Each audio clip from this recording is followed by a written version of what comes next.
എന്താ മിഥുൻ, ഭാര്യ വീട്ടുകാരോട് ഭയങ്കര സ്നേഹമാണല്ലോ. നീ ഒരു അക്ഷരം മിണ്ടി പോരുത് മഞ്ജരി. മനസ്സിലുള്ള വിദ്വേഷം മുഴുവൻ ഇങ്ങനെ കുട്ടികളോടല്ല കാണിക്കേണ്ടത്.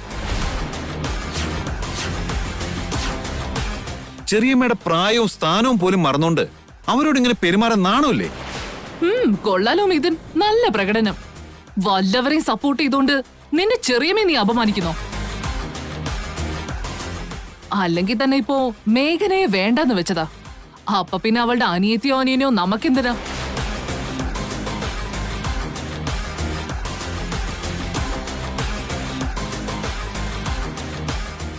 അത് പറയാൻ വരട്ടെ. ഇനിയൊരു 6 മാസം കഴിയുന്നത് വരെ ഞാൻ ഈ വീട്ടിലെ മരുമോള് തന്നെയാ. ഇവിടുത്തെ മരുമകളുടെ അധികാരവും അവകാശവും എനിക്കുണ്ട്.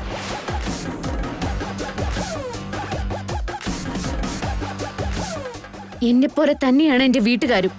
ഈ 6 മാസങ്ങളും എന്നെ കാണാൻ ഇവര് വന്ന ഈ വീട്ടിലെ മരുമകളുടെ ബന്ധുക്കൾക്ക് കൊടുക്കേണ്ട സകല ആദരവും ബഹുമാനവും എന്റെ വീട്ടുകാർക്ക് കിട്ടിയിരിക്കണം.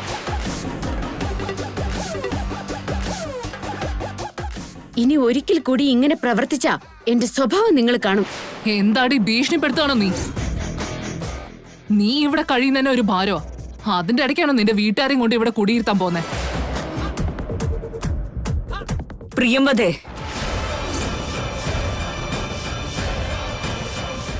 ഒരു വ്യക്തിയോട് നമ്മൾ വിദ്വേഷം കാണിക്കുമ്പോ അതിന് തക്ക കാരണം ഉണ്ടാവണം. അകറ്റി നിർത്താൻ തെളിവുകൾക്കും സാധ്യതയുണ്ടാവണം. അതെല്ലാം മറന്ന് സംസ്കാരമില്ലാത്തവരെ പോലെ പെരുമാറി സ്വന്തം വ്യക്തിത്വം ഇല്ലാതാക്കാൻ ശ്രമിക്കരുത്. അതെങ്ങനെയാണ് ചേച്ചി? ഇത്തരം ഓട്ടക്കാലടകളെ എന്തിനാ ചേച്ചി തലേ കയറ്റി വെക്കുന്നതെന്ന് എനിക്ക് മനസ്സിലാവാത്തെ. അധിക പ്രസംഗം വേണ്ട. ഒരാളോടുള്ള വെറുപ്പ് മറ്റൊരു വ്യക്തിയോട് കാണിക്കാൻ ശ്രമിക്കരുത്. നമ്മൾ ഒഴിവാക്കാൻ ശ്രമിക്കുന്ന വ്യക്തിയോടല്ലാതെ മറ്റാരോടും അനാദരവ് വേണ്ട.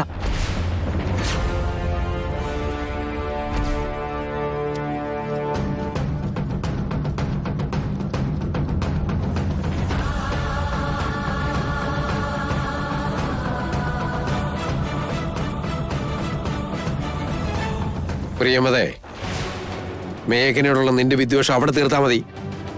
പകരം ഒന്നും അറിയാൻ പാടില്ലാത്ത അവളെ അനിയത്തി അനിയനെയും ഇരയാക്കാൻ നോക്കണ്ട.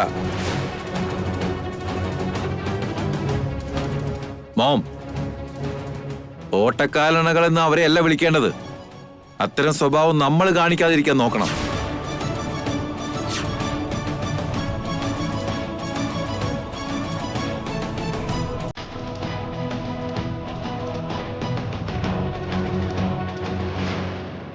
നിതിൻ, ചാരു, ഇതൊന്നും മനസ്സിൽ വെക്കണ്ട കേട്ടോ.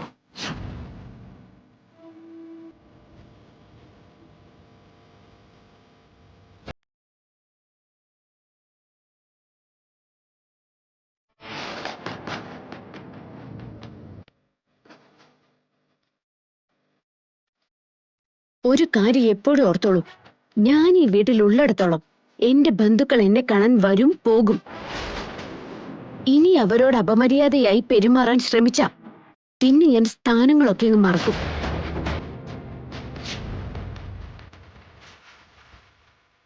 ചരു, വന്നേ.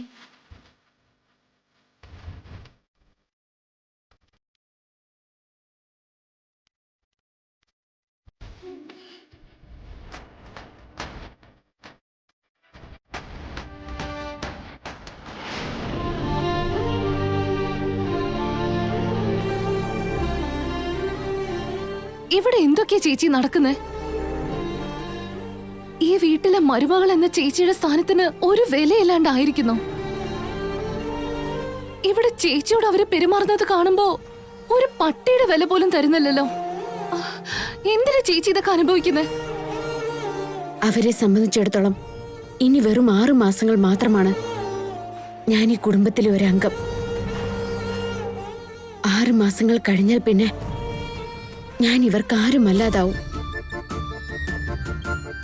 6 മാസം കഴിയുമ്പോ ഈ വീടുമായിട്ടുള്ള എന്റെ എല്ലാ ബന്ധവും അവസാനിക്കും. ഈ വീട്ടിലെ മരുമകൾ എന്ന സ്ഥാനം പോലും അതോടുകൂടി ഇല്ലാതാവും. എനിക്ക് മനസ്സിലാവുന്നുണ്ട്. എല്ലാവരും ആകമാനം മാറിയിരിക്കുന്നു. എല്ലാവരുടെയും മനസ്സിലെ വിദ്വേഷം മാത്രമേ ഉള്ളൂ. ഒരു കാലത്തുണ്ടായിരുന്ന സ്നേഹവും ആദരവും ഇപ്പൊ ആരുടെയും മനസ്സിലില്ല. ഇതിനു മുമ്പ് ഞങ്ങൾ ഇങ്ങോട്ട് വരുമ്പോ എന്തൊരു സൽക്കാര സ്വീകരണമായിരുന്നു. ശരിയാണ് ചേച്ചി. ഇതിനു മുമ്പ് എന്നെ കാണുമ്പോ തന്നെ വിവേകേട്ടൻ എന്നെ ഓടി വന്നെടുക്കുമായിരുന്നു, ഉമ്മയും തരുമായിരുന്നു. പക്ഷെ ഇപ്പോഴോ എന്നോടാരും മിണ്ടുന്നത് പോലുമില്ല മേഘന ചേച്ചി.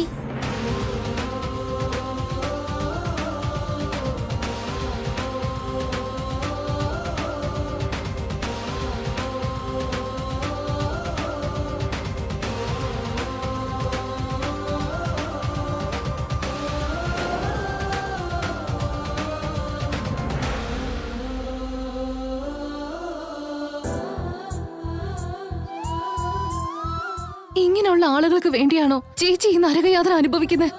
പട്ടിയെക്കാളും കഷ്ടമായിട്ട് പെരുമാറുന്നവരെ എന്തിനു രക്ഷിക്കണം ചേച്ചി? ചേച്ചിക്ക് വിലയില്ലാത്തടുത്ത് എന്തിനു ചേച്ചി ഇങ്ങനെ കടിച്ചു തൂങ്ങി കിടക്കുന്നു? ഇവരാരെങ്കിലൊക്കെ എന്നെ വില വെക്കണമെന്നോ എന്നെ സ്നേഹിക്കണമെന്നോ പ്രതീക്ഷിച്ചുകൊണ്ടല്ല ഞാനിവിടെ നിൽക്കുന്നത്. മിഥുനേട്ടന്റെ ജാതക ദോഷത്തിൽ നിന്ന് എങ്ങനെയെങ്കിലും ഏട്ടനെ രക്ഷപ്പെടുത്തണം. ഏട്ടന്റെ അപകടങ്ങൾ ഉള്ളിടത്തോളം കാലം ഏട്ടന്റെ കൂടെ നിന്ന് രക്ഷിക്കാനുള്ളതെല്ലാം ഞാൻ ചെയ്യും. പക്ഷെ ഇവർക്കാർക്കും അതൊന്നും മനസ്സിലാവുന്ന പോലുമില്ലല്ലോ ചേച്ചി. നമ്മളെ മനസ്സിലാക്കാത്തവർക്ക് വേണ്ടി ചേച്ചി എന്തിനെങ്ങനെ ജീവൻ കളഞ്ഞ് ത്യാഗം ചെയ്യുന്നേ? ഒരു പുഴുവിന്റെ വില പോലും തരാത്തവരെ സഹായിക്കാൻ ചേച്ചി എന്തിന് ഈ സ്റ്റോർ റൂമിൽ കിടക്കണം? ഇത് സഹായമല്ല മോളെ. മിഥുനേട്ടൻ എന്നോട് ഒരു സ്നേഹം ഉണ്ടായിരുന്നിരിക്കില്ല. ഈ കുടുംബത്തിലുള്ളവരുടെ മനസ്സിൽ എന്നോട് വിദ്വേഷം മാത്രമായിരിക്കാം. എന്നാലും മിഥുനേട്ടനെ ഞാൻ സ്നേഹിച്ചത് ആത്മാർത്ഥമായിട്ടായിരുന്നു. ഈ കുടുംബത്തിലുള്ളവരെ എന്റെ സ്വന്തം കുടുംബമായിട്ടാണ് ഞാൻ കണ്ടത്. ഇവരെ എല്ലാവരെയും പടുകുഴിയിലേക്ക് തള്ളിയിട്ടിട്ട് എനിക്ക് എന്ത് കാര്യം ചിന്തിച്ച് പോവാനാവില്ല. ഒരു വ്യക്തിയുടെ ജീവിതം അപകടത്തിലാണെന്ന് അറിഞ്ഞതിന് ശേഷം കണ്ടില്ല എന്ന് ഭാവിക്കാൻ എനിക്കാവോ? മേഘനയ്ക്ക് അതൊരിക്കലും സാധിക്കില്ല ചാരു. പക്ഷെ ഇങ്ങനെ ഇത്ര കാലം തുടരും? ഒരു വിലയില്ലാത്തടുത്ത് ആത്മാഭിമാനം നഷ്ടപ്പെടുത്തിക്കൊണ്ട് എങ്ങനെ ചേച്ചി പിടിച്ചു നിൽക്കും? ഓരോ വാക്കിലും മുള്ളുകൊണ്ട് കുത്തിക്കേറി ചേച്ചിയുടെ മേലാകെ പൊണ്ണ. ആ വേദന എത്ര കാലം സഹിക്കും? മിഥുനേട്ടൻ ഇനി യാതൊരു അപകടവും ഉണ്ടാവില്ല എന്നൊരുറപ്പ് കിട്ടുന്നത് വരെ, മിഥുനേട്ടന്റെ ജീവിതത്തിലെ ജാതക ദോഷങ്ങൾ അകന്നു പോയെന്ന് പണിക്കര് പറയുന്നത് വരെ. നിതിൻ ചേച്ചിയെ കാണണമെന്ന് പറഞ്ഞോണ്ടാ ഞാൻ വിളിച്ചോണ്ട് വന്ന്. സന്തോഷമായിട്ട് കഴിയുന്ന മേഘന ചേച്ചിയാ ഞാൻ കാണിക്കാന്ന് പറഞ്ഞ്. പക്ഷെ ഇവിടെ നരകയാതന അനുഭവിച്ച് ഒരു കണ്ണീരാറ്റിലാണ് ചേച്ചി ജീവിക്കുന്നെന്ന് ഞങ്ങൾ അറിഞ്ഞില്ലായിരുന്നു. ഇത് കാണാൻ വേണ്ടിയാണോ ചേച്ചി ഞങ്ങൾ ഇങ്ങോട്ട് വന്ന്?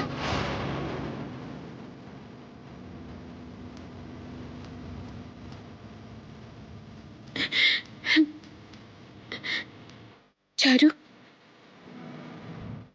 ഇനി ഒരിക്കലും നീ ഇങ്ങോട്ടേക്ക് വരരുത്.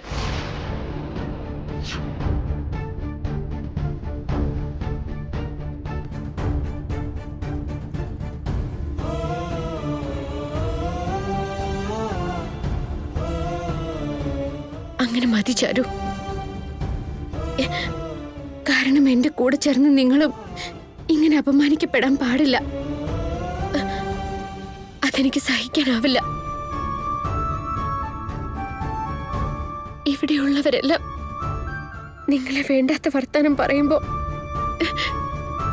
എന്റെ ഹൃദയ പിടയ്ക്കുന്നത്. നിങ്ങൾക്ക് എന്നോട് സംസാരിക്കണമെന്നുണ്ടെങ്കിൽ ഫോൺ ചെയ്താൽ മതി. കാണാൻ കൊതിയാവുമ്പോ ഞാൻ അങ്ങോട്ടേക്ക് വന്ന് കണ്ടോളാം. അത് മാത്രം മതി. ഇനി ജീവിതത്തിൽ ഒരിക്കലും നിങ്ങൾ രണ്ടുപേരും ഈ പടി ചവിട്ടരുത്.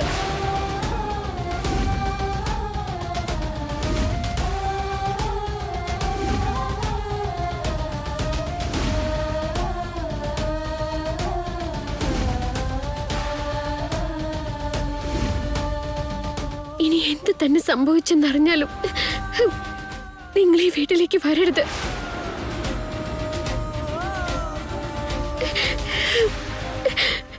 തൽക്കാലം നിങ്ങൾ ഇവിടുന്ന് പോയിക്കോ.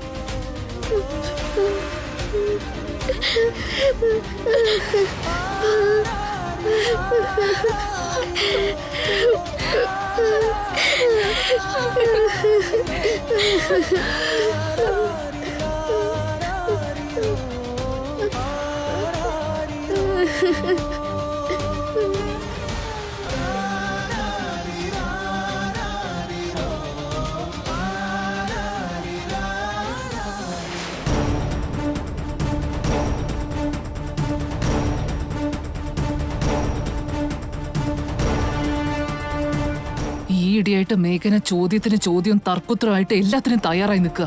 വിടരുതവളെ. താരം കിട്ടുമ്പോഴെല്ലാം ആറ്റം ബോംബ് പോലെ അവള് പൊട്ടിത്തെറിക്കുന്നത്. ശരിയാണ് ആന്റി. ചത്ത പാമ്പിനെ പോലെ ഒരു മൂലയ്ക്ക് കിടന്നോളെന്ന് കരുതിയപ്പോ ഒന്ന് തോണ്ടി അപ്പ പത്തി ഉയർത്തി കൊത്താൻ വരും. പട പേടിച്ച് പന്തളത്ത് ചെന്നപ്പോ അവിടെ പന്തം കൊളത്തി പടാന്ന് പറയുന്ന പോലെ ആയല്ലോ. വല്ലോളമാർക്കും വേണ്ടി ഇവിടെ ഉള്ളവര് നമ്മുടെ മിക്കിട്ട് കയറുകയാണല്ലോ. എനിക്കൊന്നും മനസ്സിലാവുന്നില്ല. മേഘനയുടെ കാര്യത്തില് ചില നേരത്ത് അരുണിമാന്റെ പെരുമാറുന്നത് വല്ലാത്തൊരു രീതിയിലാ.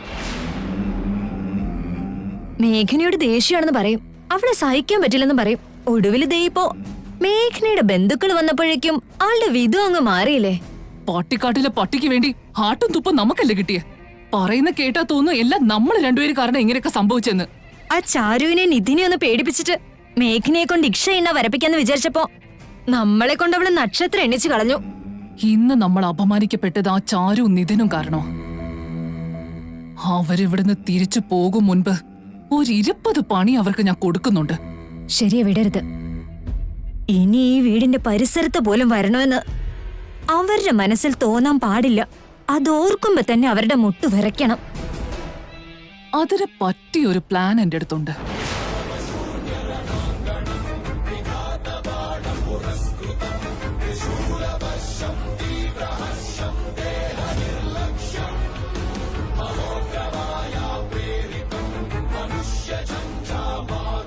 ആ ചാരുമതിയും ഇതിനും അത്ര എളുപ്പത്തിൽ ഇവിടെ നിന്ന് ഇറങ്ങി പോവാൻ പാടില്ല. ഭയമെന്ന ഭാരം മനസ്സിൽ പേറി ഇവിടെ നിറങ്ങണം.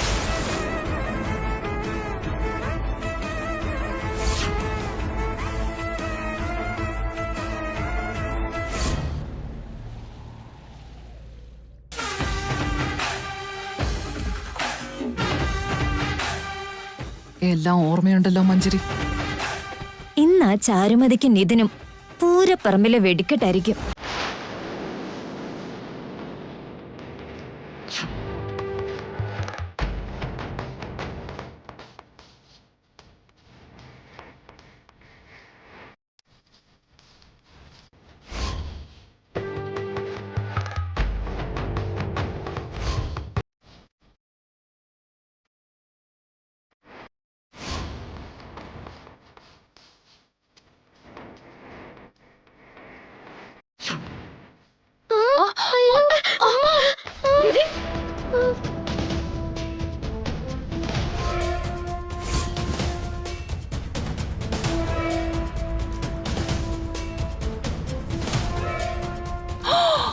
അയ്യോ അയ്യോ, എത്ര വിലപിടിപ്പുള്ള നെക്ലസാ പൊട്ടിച്ച് കഷ്ണങ്ങളാക്കി കളഞ്ഞേ.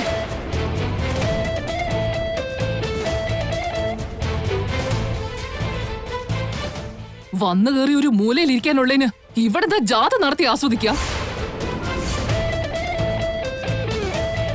ഇങ്ങനെയുള്ള എന്തെങ്കിലും ചെയ്തു കൂട്ടുന്ന അറിയാവുന്നോണ്ടാ ഈ വീട്ടിൽ കേറ്റാൻ പോലും ഞങ്ങൾ എല്ലാവരും മടിച്ചത്.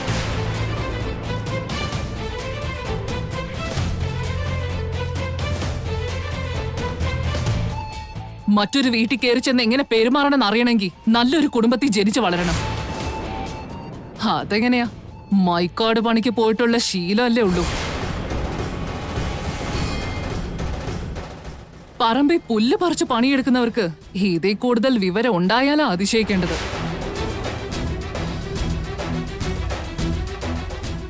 എന്താ പ്രിയമത, എന്തു പറ്റി? വീണ്ടും എന്തിനാ അവരോട് വഴക്കിന് പോന്നേ? ഇതൊന്ന് നോക്കിക്കേ അമ്മേ. 10 ലക്ഷം രൂപ വിലപിടിപ്പുള്ള നെക്ലസ് ആയത് തട്ടി താഴെയിട്ട് 4 കഷ്ണങ്ങളാക്കി ഇന്നിത്. ഇനി ഇത് നന്നാക്കണമെങ്കിൽ 1 ലക്ഷം എങ്കിലും ചെലവാകും. ആര് കൊണ്ട് തരും? ഇവരുടെ അപ്പൂപ്പന്റെ വീട്ടിൽ നിന്ന് എങ്ങനെ കൊണ്ടുവരുമോ?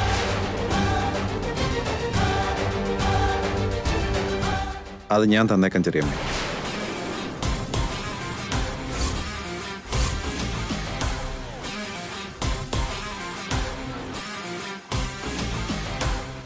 അവര് ചെയ്ത തെറ്റിനെ മിഥുൻ എന്തിനാ പഴിയേൽക്കുന്നേ? തെറ്റ് ചെയ്തവര് തന്നെ അതിന്റെ ശിക്ഷ അനുഭവിക്കണം. നശിപ്പിച്ചവര് തന്നെ മുതൽ നന്നാക്കിയും തരണം. മിഥുൻ എന്തിനാ ഇടയ്ക്ക് കയറുന്നേ?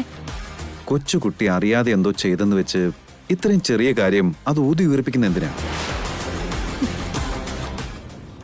ഇത് നിനക്ക് അത്ര സിമ്പിൾ ആയിട്ട് തോന്നുന്നുണ്ടോ മിഥുൻ? നമ്മുടെ വീടുമായി യാതൊരു ബന്ധമില്ലാത്തവര് വീട്ടിൽ കയറി വന്ന് ഇവിടുത്തെ വസ്തുക്കൾ നശിപ്പിക്കുമ്പോ പോട്ടെ പാവന്ന് കരുതി വിടണോ? അവര് ചെയ്ത തെറ്റിനുള്ള പനിഷ്മെന്റ് അവര് തന്നെ അനുഭവിക്കുന്നതാണ് ശരി.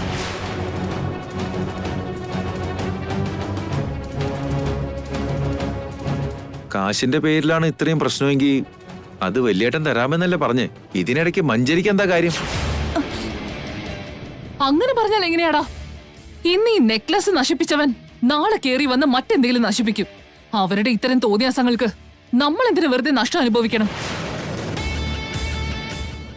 ഇത് നശിപ്പിച്ച വ്യക്തി തന്നെ ഇത് നന്നാക്കാനുള്ള ചെലവും വഹിക്കണം. അത് ഞാൻ വഹിച്ചോളാം.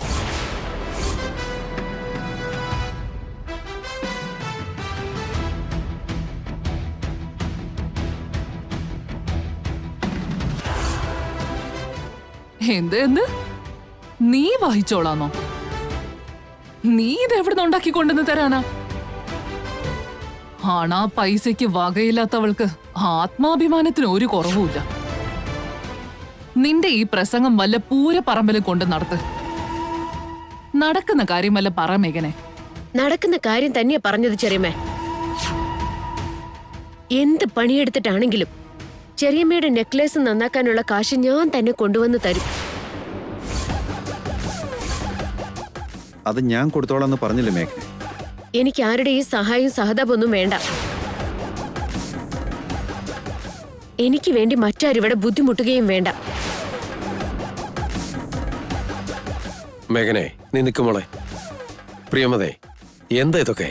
കൊച്ചുകുട്ടി അറിയാതെ എന്തെങ്കിലും ചെയ്തെന്ന് വെച്ച് ക്ഷമിക്കാനുള്ള മനസ്സ് കാണിക്കാതെ എന്തിനാ വെറുതെ ഇങ്ങനെ വാശി പിടിക്കുന്നേ? ജയേട്ടൻ ഇത് വാശിയെന്നോ ഷാട്ടിയെന്നോ ഒക്കെ പറഞ്ഞോ, പക്ഷെ ഈ കുരിപ്പിനോട് ഞാൻ ക്ഷമിക്കാൻ തയ്യാറല്ല. കൊതിയോട് വാങ്ങിയൊരു നെക്ലസ് നശിക്കുമ്പോ എന്റെ മനസ്സ് എത്രമാത്രം വേദനിക്കുന്നുണ്ടാവും. അയ്യോ, അത്രയ്ക്ക് വേദനിക്കൊന്നും വേണ്ട. അത് നന്നാക്കാനുള്ള ചെലവ് ഞാൻ തന്നെ എടുത്തോളാം. അതൊന്നും വേണ്ട മേഘനെ, നീയും ഇങ്ങനെ തുടങ്ങിയാലോ? ഞങ്ങൾ തരാന്ന് പറഞ്ഞില്ലേ? അയ്യോ, അതൊന്നും വേണ്ട അച്ഛാ. തെറ്റുകൾ പറ്റാതെ ശ്രദ്ധിക്കണമെന്നാണ് അപ്പൂപ്പൻ പറഞ്ഞു തന്നിട്ടുള്ളത്. ഇനി അറിയാത്തൊരു തെറ്റ് പറ്റിയ തെറ്റ് സമ്മതിച്ച് മാപ്പ് ചോദിക്കണമെന്നാ പറഞ്ഞിട്ടുള്ളത്. ആ തെറ്റ് തിരുത്താനും ശ്രമിക്കണമെന്ന് പറഞ്ഞിട്ടുണ്ട്.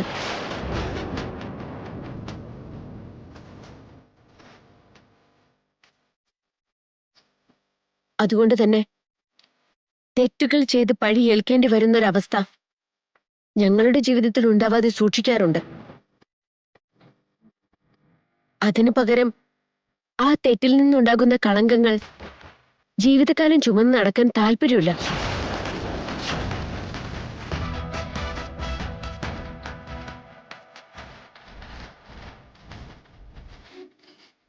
ചെറിയമ്മ ഒന്നുകൊണ്ടും വിഷമിക്കേണ്ട. എന്തെങ്കിലും പണിയെടുത്തിട്ട് അതിൽ കിട്ടുന്ന ഓരോ പൈസയും സ്വരൂപിച്ച് ഈ നെക്ലസ് ഞാൻ ശരിയാക്കി തന്നോളാം. ഗുഡ്. മേഘനയ്ക്ക് ഇത്രയെങ്കിലും അഹങ്കാരം ഉണ്ടാവണല്ലോ, എന്നാലല്ലേ എന്റെ നഷ്ടം നികത്താനാകൂ. നിനക്ക് ഞാൻ 2 മാസം സമയം തരാം മേഘനെ. ഇതിനോടകം എനിക്ക് എന്റെ കാശ് കിട്ടിയിരിക്കണം. മറിച്ചാണെങ്കിൽ അന്ന് ഞാൻ ബാക്കി പറഞ്ഞോളാം. അയ്യോ, പേടിക്കണ്ട. ഒരണ പൈസ പോലും ബാക്കി വെക്കാതെ ഞാൻ തന്നേക്കാം. ചാരു, നിതിൻ, നിങ്ങൾ വന്നേ.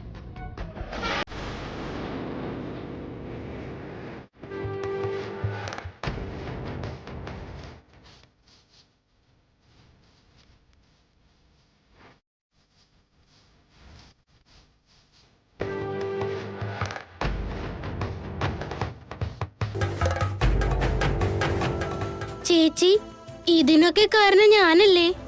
ഞാൻ കാല് തെറ്റി ആ നെക്ലസിൽ വീണ് നശിപ്പിക്കാതിരുന്നെങ്കിൽ ആ പ്രിയമതി ആന്റി ചേച്ചി ഇത്ര വഴക്ക് പറയില്ലായിരുന്നു. നിതിൻ, നീ അതിന് തെറ്റൊന്നും ചെയ്തിട്ടില്ലല്ലോ. ഇനി നീ ഇത് മനസ്സിൽ വെച്ചോണ്ട് നടക്കല്ലേ. ചേച്ചി, ഇവരുടെ പെരുമാറ്റം കാണുമ്പോ എനിക്ക് വല്ലാതെ പേടിയാവുന്നുണ്ട്. ഓരോ ചെറിയ കാര്യങ്ങൾക്കും ചേച്ചിയെ കോർണർ ചെയ്യാൻ അവർ ആഞ്ഞു ശ്രമിക്കുന്നുണ്ട്. ചേച്ചി ചെയ്യുന്ന ഓരോ കാര്യവും തെറ്റാണെന്ന് വരുത്തി തീർക്കാനാ അവരെല്ലാം പ്രയത്നിക്കുന്നത്. ഇതിനേക്കാളൊക്കെ നല്ലത് ശേഖരൻ മുത്തശ്ശനെ ഫോൺ ചെയ്ത് കാശ് കൊണ്ടുവരാൻ പറഞ്ഞ് പ്രിയംവദ ആന്റിയുടെ മുഖത്തേക്ക് എറിഞ്ഞു കൊടുത്തേക്ക്. അത് വേണ്ട ചാരു. ഇവിടുത്തെ പരിതാപകരമായ അവസ്ഥ അറിഞ്ഞ ശേഖരൻ മുത്തശ്ശന് ആകെ വിഷമാവും. എന്റെ ജീവിതം എന്തായി തീരുമെന്ന് ഓർത്ത് ഒത്തിരി പേടിക്കുകയും ചെയ്യും. ഈ പ്രായത്തിൽ ശേഖരൻ മുത്തശ്ശന് അങ്ങനെ ഒരു വിഷമം ഉണ്ടാവരുത്. നമ്മളെല്ലാവരും സന്തോഷത്തോടെയാണ് ജീവിക്കുന്നതെന്ന് ഓർത്ത് മുത്തശ്ശൻ അവിടെ സമാധാനമായിട്ട് ഇരിക്കട്ടെ. ഒരിക്കലും നമ്മൾ 3 പേരെയും കുറിച്ച് ഓർത്തോർത്ത് ശേഖരൻ മുത്തശ്ശന്റെ ആയുസ്സറ്റ് പോകാൻ പാടില്ല ചാരു. ഇതിനൊരു പരിഹാരം ഞാൻ തന്നെ കണ്ടെത്തിക്കോളാം. നിങ്ങൾ സൂക്ഷിച്ചു പൊയ്ക്കോ.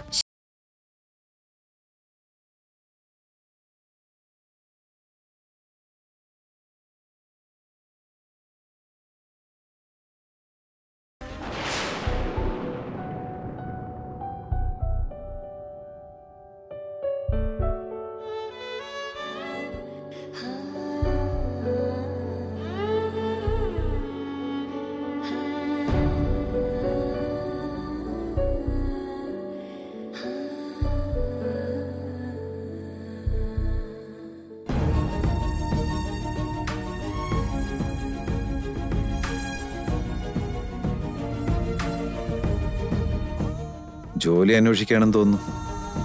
നന്ദൻ കുടുംബത്തിലെ മരുമോള് ജീവിക്കേണ്ടത് കൊട്ടാരത്തിലെ രാജ്ഞിയെ പോലെ തന്നെയാ. കിരീടത്തിലെ കോഹിന്നൂർ വജ്രം പോലെ തിളങ്ങണം. എന്നിട്ട് നീ എന്താ ഇങ്ങനെ ജോലിക്ക് പോകണമെന്നും കാശുണ്ടാക്കണമെന്നൊക്കെ പറഞ്ഞ് ന്യൂസ് പേപ്പറിലെ ജോബ് ആർട്സിന് വട്ടം വരച്ചോണ്ടിരിക്കുന്നു? നന്ദൻ കുടുംബത്തിലെ മരുമോള്, അത് കേൾക്കാനൊക്കെ നല്ല രസമുണ്ടേട്ടാ. പക്ഷെ അതേ നന്ദൻ കുടുംബത്തിലെ ആൾക്കാർ തന്നെയാ ആ വീട്ടിലെ മരുമോളെ ഒരു പാതാള ലോകത്ത് കൊണ്ടുപോയി അടച്ചിട്ടിരിക്കുന്നത്. നന്ദൻ കുടുംബത്തിലുള്ള ഓരോരോ വ്യക്തിയും ആ കുടുംബത്തിലെ മരുമോളെ അതിദാരുണമായ രീതിയിൽ വഞ്ചിക്കുകയായിരുന്നു.